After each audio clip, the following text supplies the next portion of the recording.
Hey, let me tell you something that might surprise you. Getting girls isn't actually as complicated as you think it is. I know. If you're watching this video, you're probably thinking, yeah, right, easy for you to say. But stick with me for the next few minutes because I'm about to share something that completely changed how I understand attraction and relationships. Here's the truth nobody wants to admit. Most guys are making dating way harder than it needs to be. We've been fed this idea that you need to be some kind of superhuman to attract women. Perfect looks, tons of money, a sports car, whatever. But what if I told you that the biggest barrier between you and success with women isn't any of those things? It's actually the story you're telling yourself about why it's so hard. Think about this for a second. You probably know at least one guy who seems to effortlessly connect with women, right?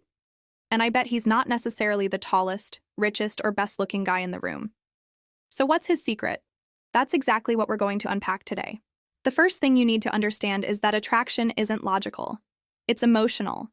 Women aren't sitting there with a checklist, scoring you on different categories like some kind of relationship Olympics. They're responding to how you make them feel. And here's the kicker. Making someone feel good around you is actually a learnable skill. Let's start with the biggest game changer, genuine confidence. Not the fake, chest-puffing kind that everyone can see through. I'm talking about the quiet confidence that comes from actually liking who you are. See, most guys approach women from a place of need. They need validation, they need approval, they need her to like them. And women can sense that neediness from a mile away. It's like wearing a sign that says, "I don't think I'm good enough for you." But when you genuinely enjoy your own life, when you're pursuing things that matter to you, when you have friends and hobbies and goals that excite you, that changes everything. Suddenly, you're not approaching women from a place of desperation. You're approaching them from a place of curiosity. You're thinking, I wonder if this person is as interesting as she seems, instead of, please like me. Here's a practical example. Let's say you're at a coffee shop and you see someone you'd like to talk to. The needy approach would be to stress about the perfect opening line, worry about rejection, and probably either chicken out or come across as trying too hard. The confident approach? You're already having a good day. You're genuinely curious about this person, so you might simply say something observational and authentic like, that book you're reading completely changed how I think about things, or even just, this place makes the best cortado in town, have you tried it? Notice the difference? You're not performing. You're not trying to impress. You're just being a human having a conversation with another human. And that authenticity is magnetic. Now, let's talk about something crucial that most dating advice completely ignores: emotional intelligence. Women are generally more emotionally attuned than men, not because of some mystical feminine intuition, but because society encourages them to develop these skills from a young age. When you can pick up on emotional cues, really listen, and respond appropriately, you're speaking a language that resonates deeply. This doesn't mean you need to become overly emotional or lose your masculine energy. It means being present in conversations. It means noticing when her eyes light up talking about her photography hobby and asking follow-up questions about it. It means remembering that she mentioned being stressed about a work presentation and checking in about how it went. These aren't tricks or tactics. This is just being a decent, attentive human being. Here's something that will blow your mind. The most attractive thing you can do is make someone feel heard and understood. Not judged, not analyzed, not advised, just heard. Most people go through life feeling like nobody really gets them. When you become the exception to that rule, you become exceptional in their eyes. Let me share a story that illustrates this perfectly. A friend of mine, average-looking guy, regular job, nothing spectacular on paper. He's consistently successful with women. I watched him at a party once, talking to this woman everyone was interested in. While other guys were trying to impress her with their achievements or their humor, he was asking her about her recent trip to Japan. But here's the key. He wasn't just asking surface questions. When she mentioned feeling overwhelmed in Tokyo, he said, "That must have been intense, going from excitement to feeling lost in such a massive city." She looked at him like he'd just read her mind. They talked for 2 hours. See what happened there? He wasn't trying to one-up her stories or steer the conversation back to himself. He was genuinely engaged in understanding her experience. That's the kind of connection that makes someone want to see you again. Now let's address the elephant in the room: rejection. Every guy fears it, and that fear probably stops you from even trying half the time. But here's a reframe that changed everything for me. Rejection isn't actually about you. When someone isn't interested, they're not rejecting your worth as a human being. They're simply saying, based on the limited information I have and where I am in my life right now, I don't see a romantic fit. That's it. Think about it from your perspective. Haven't you met women who were perfectly nice, attractive even, but you just didn't feel that spark? Did that mean they were worthless or undateable? Of course not. It just meant they weren't your person.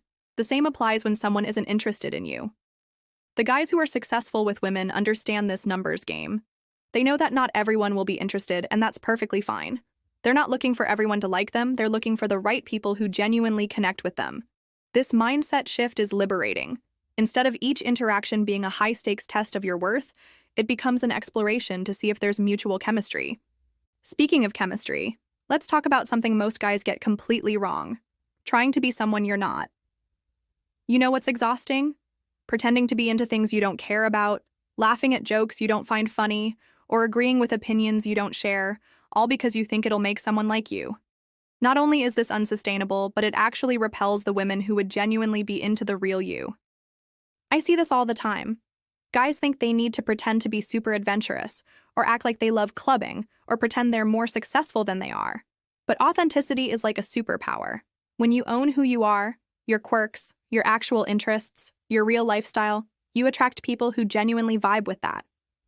Would you rather have someone fall for a performance you can't maintain, or have someone genuinely excited about the real you? Here's a practical tip. Instead of trying to be interesting, be interested. Instead of trying to be impressive, be present. Instead of trying to be perfect, be real. These shifts might sound simple, but they fundamentally change how you show up in interactions. Let's talk about social skills for a minute, because this is where a lot of guys shoot themselves in the foot without realizing it. Basic social calibration goes such a long way. This means reading the room, picking up on social cues, and responding appropriately. If she's giving short answers and looking at her phone, she's not playing hard to get. She's not interested. If she's leaning in, asking you questions, and finding reasons to continue the conversation, those are green lights. But here's what most guys miss. Social skills aren't just about reading her signals. They're about being someone enjoyable to be around. This means having good hygiene. Seriously, this shouldn't need to be said, but here we are. It means being able to laugh at yourself. It means not dominating conversations or constantly steering them back to yourself. It means being able to have fun without needing alcohol as a crutch.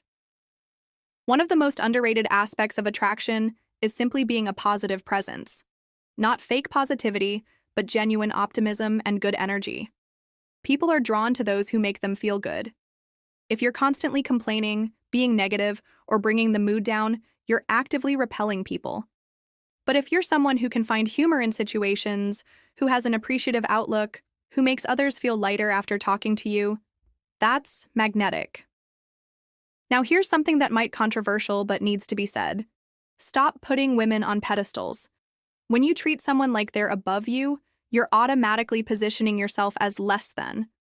Women are human beings with flaws, insecurities, bad days, and bathroom needs just like everyone else.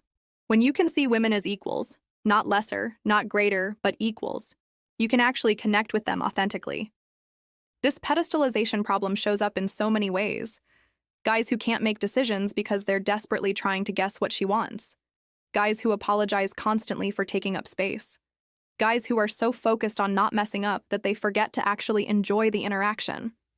When you see women as regular people rather than mystical creatures you need to decode, everything becomes simpler. Let me tell you about personal growth and why it's the ultimate dating hack. When you're actively working on becoming a better version of yourself, whether that's physically, mentally, professionally, or spiritually, you become inherently more attractive. Not because you're trying to attract anyone, but because growth is attractive. Someone who's learning new skills, pushing their boundaries, developing their character, that person has stories to tell, experiences to share, and an energy that draws people in. This doesn't mean you need to become a completely different person. It means becoming more fully who you already are. Maybe you've always wanted to learn guitar, start that side business, get in better shape, or travel somewhere specific. Do those things, not to impress women, but because they make you feel more alive. the confidence and satisfaction that comes from pursuing your goals is more attractive than any pickup line could ever be.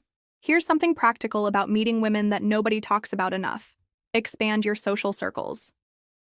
The reason it feels hard to meet women is often because you're limiting yourself to bars and dating apps. But when you pursue activities you genuinely enjoy, you naturally meet people who share your interests. Join that hiking group, take that cooking class, volunteer for that cause you care about. Not only do these environments make meeting people more natural, but you already have built-in common ground. And when you do meet someone through these channels, the dynamic is completely different. You're not a stranger hitting on her. You're the guy from pottery class who made that hilarious lopsided vase. You're the guy from the book club who had that interesting take on the last novel. You have context, shared experiences, and natural conversation starters. Let's talk about communication for a second because this is where a lot of connections die. Good communication isn't about being smooth or always knowing the right thing to say. It's about being clear, honest, and respectful.